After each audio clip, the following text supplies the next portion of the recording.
right, chapter 245, The Excursion. While Major Anderson was engaged in relating his terribly impressive history to the Prince of Montoni, Lord Dunstable and Egerton were in earnest conversation together at the lodgings of the latter gentleman in Stratton Street. The fact was that Albert Egerton was placed in a most cruel dilemma, as the following note which he had received in the morning will show. Pavement, March 28, 1843. A month has passed, dear Albert, since I saw you, and you promised to come and see us as soon as you had finished your little business about buying the estate. But you have not come, and me and the girls are quite nonplussed about it. So I tell you what we've made up our minds to do. Next Monday is a holiday, and we intend to hire a shay and go and see your new estate.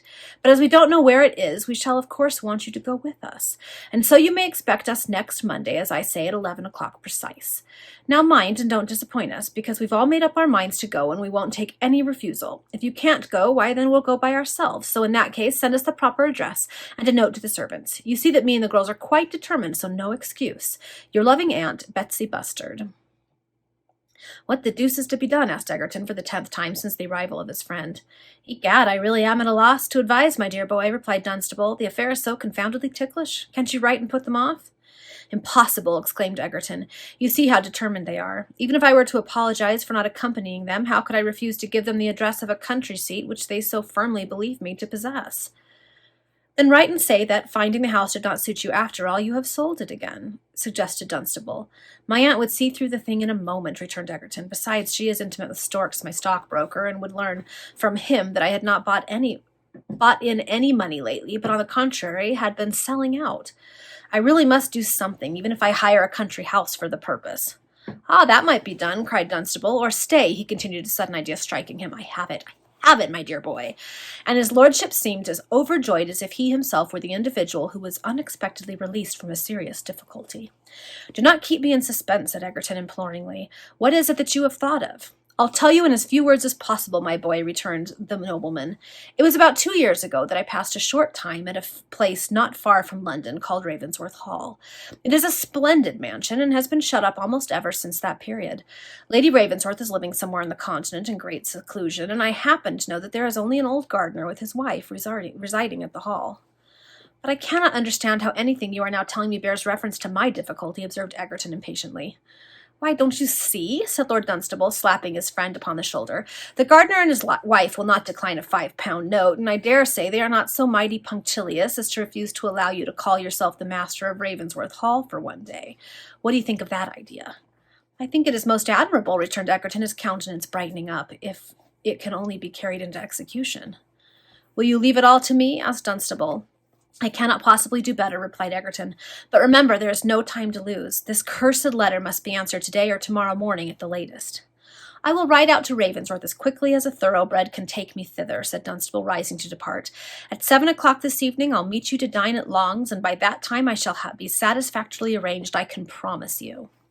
Egerton wrung his friend's hand, and the nobleman had already reached the door of the room when he turned back as if a sudden recollection had struck him, and said, By the way, my dear boy, have you any cash in the house? I must make a certain payment in the neighborhood before I go, and my agent in the country has been infernally slow lately in sending up the rents of my estate. Lord Dunstable's estate was one of those pleasing fictions which exhibit the imaginative faculties of so many members of the aristocracy and gentry residing at the West End of London. Oh, certainly, was Egerton's prompt answer to the question put to him. I have some £400 or £500 in my pocketbook. How much do you require? Probably just what you told him you had. £400 will make up the amount I have to pay, said Dunstable, and having received that sum in banknotes, he took his departure, humming an opera air. It is not necessary to detail the particulars of the young nobleman's visit to Ravensworth Hall. Suffice it to say that he was completely successful in his proposed arrangement with the gardener, and that he communicated this result to his friend Egerton at Long's Hotel in the evening. Chichester, Cholmondeley, and Harborough were let into the secret, and they insisted upon joining the party. Maybe Richard's going to be able to finally bring these guys down because of all of this, because maybe Eliza Sidney will get involved in it too, because she was connected to Ravensworth Hall. Okay, getting ahead of myself. Accordingly, on the following day, Egerton sent a favourable reply to his aunt's letter, but his conscience deeply reproached him, for the cheat which he was about to practise upon his confiding and affectionate relative. For in spite of the dissipated courses which he was pursuing, in spite of the gratification which his pride received from the companionship of his aristocratic acquaintances, in spite of the lavish extravagance that marked his expenditure, this young man's good feelings were not altogether perverted, and it required but the timely interposition of some friendly hand to reclaim him from the ways that were hurrying him on to ruin. The Monday fixed upon for the excursion arrived, and at 11 o'clock in the forenoon, a huge yellow barouche, commonly called a glass coach, rattled up to the door of Mr. Egerton's lodgings in Stratton Street. The driver of this vehicle had put on his best clothes, which were, however, of a seedy nature, and gave him the air of an insolvent coachman, and the pair of horses which it was his duty to drive seemed as if they had been purchased at least 6 months previously by a knacker who had nevertheless mercifully granted them a respite during pleasure.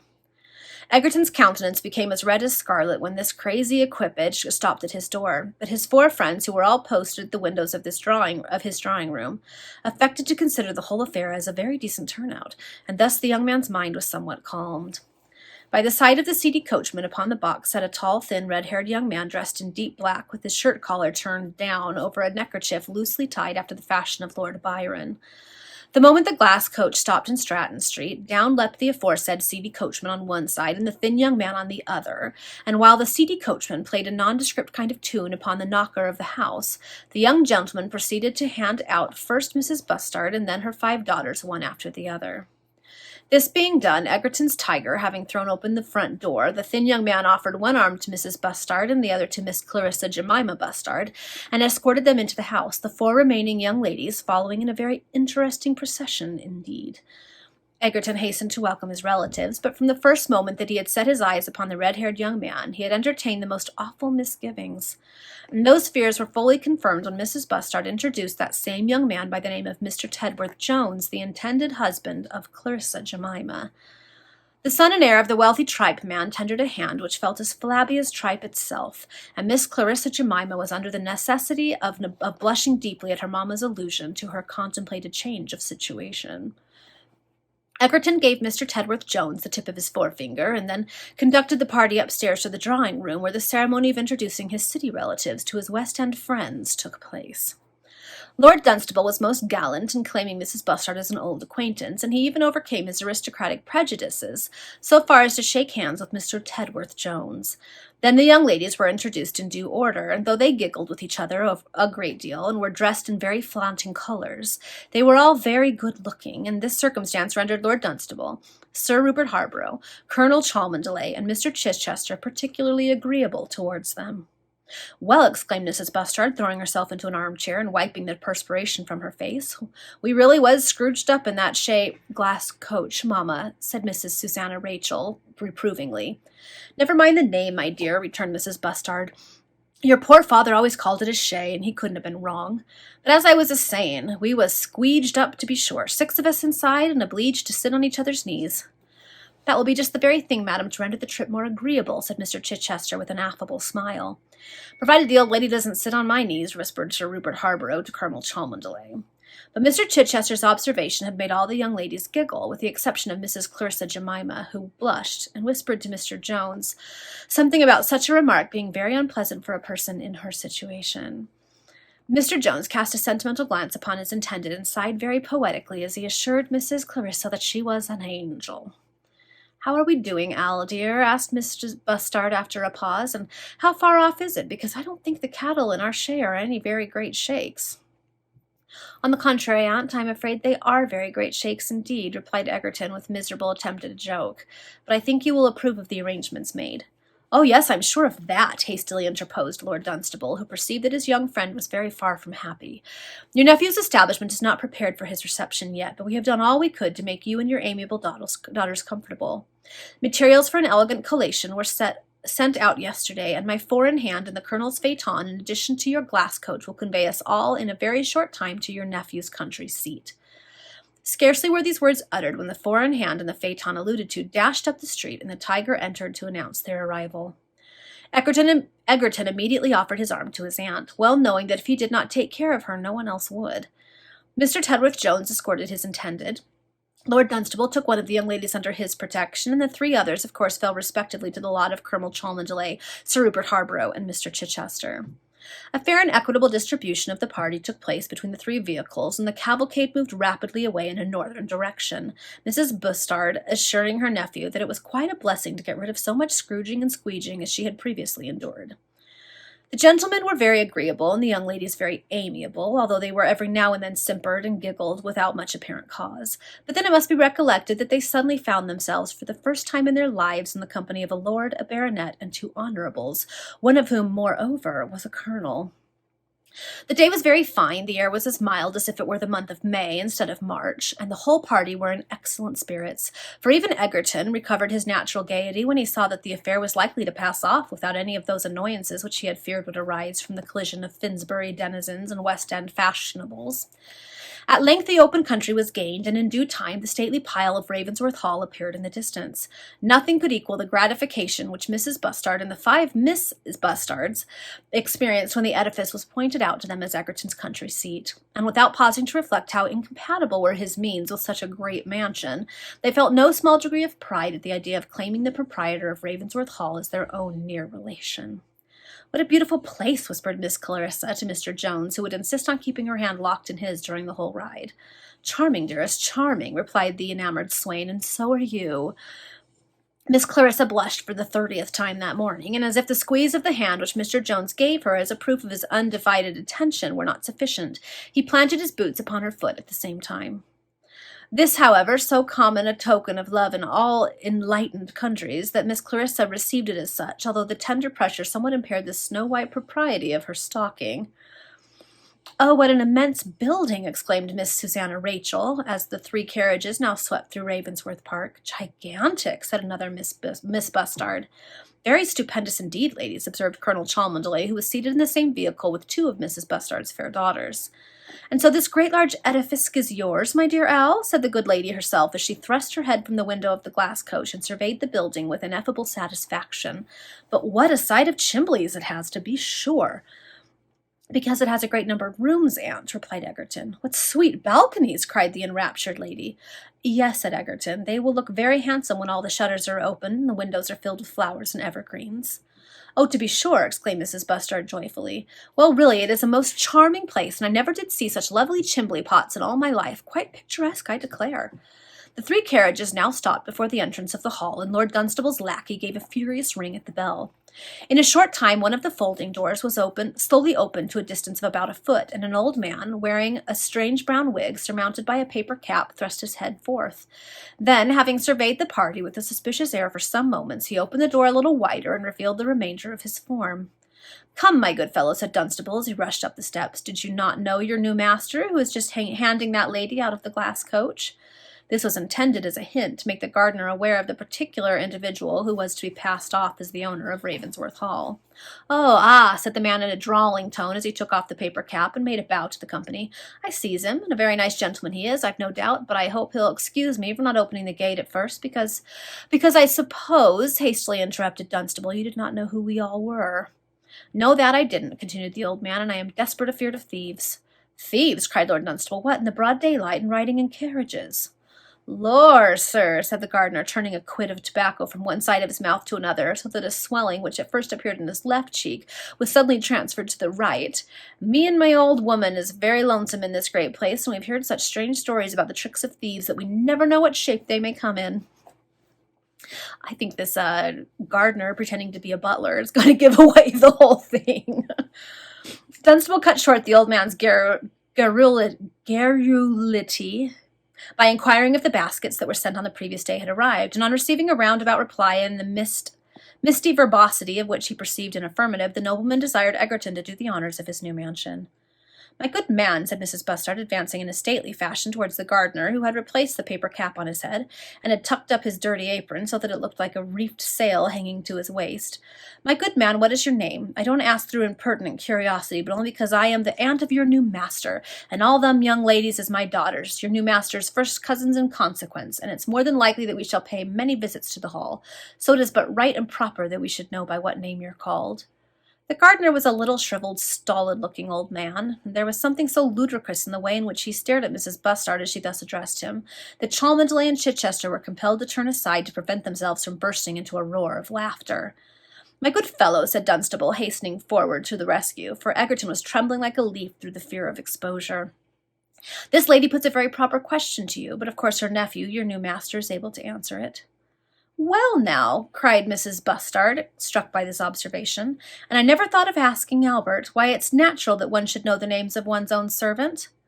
"To be sure," said Lord Dunstable hastily, "and this worthy man's name oh, yes," observed Egerton in a faint tone, "his name is—" "Squiggs is my name, ma'am," said the gardener. "Leastways, that's the name I've borne these 69 blessed years past come next April. Abraham Squiggs at your service. And now that I've told you my name, ma'am, perhaps you'll be so obliging as to tell me yours." But Dunstable hastened to cut short this somewhat disagreeable scene, which, by the way, never would have occurred had he adopted the precaution of previously ascertaining the names of the gardener, by desiring Mr. Abraham Squiggs to lead the way into the drawing-room, prepared to receive the company. This request was complied with, and the old man slowly proceeded up the marble staircase, followed by the whole party. Mrs. Bustard and her daughters were highly delighted at the splendid appearance of the mansion, and their joy was expressed by repeated exclamations of "Beautiful! Charming! Quite a palace! Well, I never! Oh, the sweet place!" and other sentences of equally significant meaning. "Ah, this here mansion has seen a many strange things," said the old gardener as he admitted the company into the handsome apartment, the shutters of which were open. "This very room is the one where Mr. Gilbert Vernon throwed himself out the window 2 years ago." "Threw himself out the window!" cried Mrs. Bustard. "And what did he do that for?" "To kill hisself, ma'am," answered the old man. "I wasn't here at the time. I'd gone down into the country to see a garden that a friend of mine manured with some stuff that he bought in a jar at the chemist's, about a pint of it to acre. Ah, it's a wonderful thing, to be sure, to be able to carry manure enough for a whole garden in your waistcoat pocket, as one may say."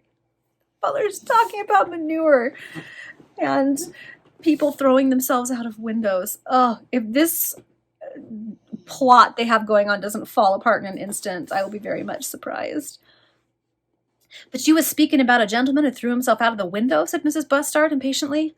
"Ah, so I were," continued the gardener. "It was told in the newspapers at the time, but no particular cause was given.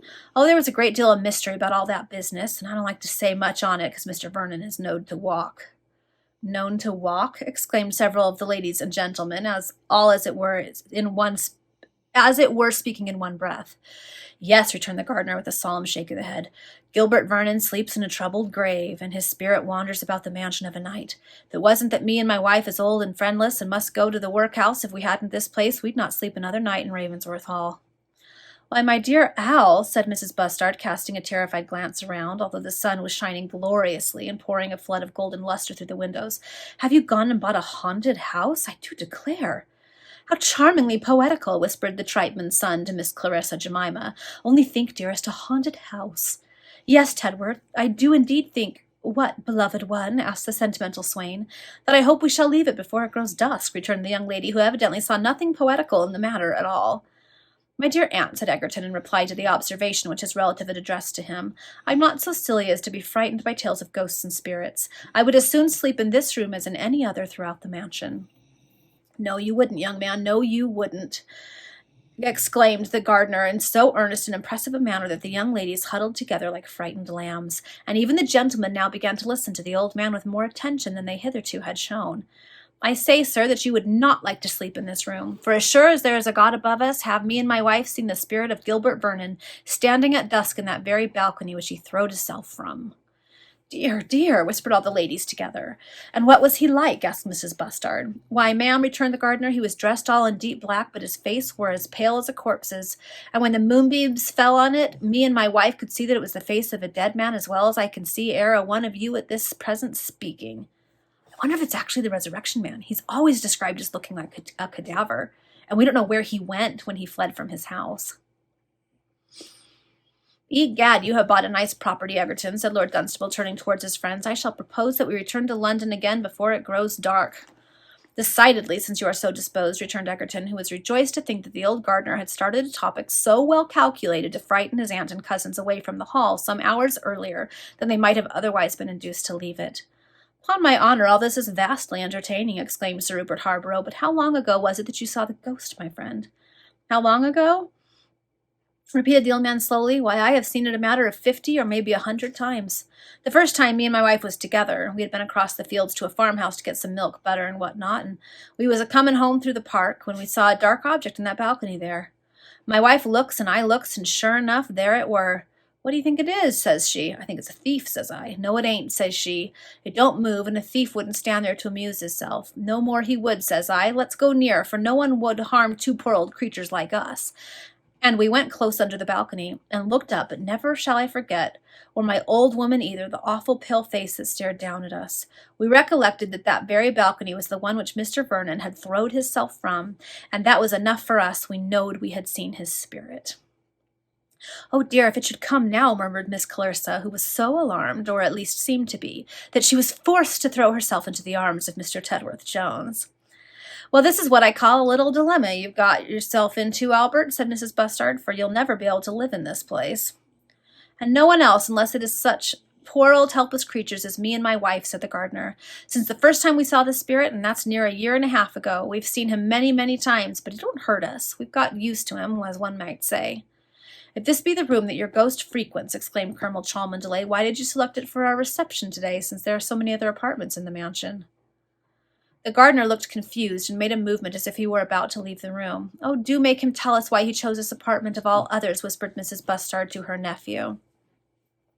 My good fellow, said Egerton, thus urged on in a manner to which he could not reasonably object in his presumed capacity of owner of the mansion.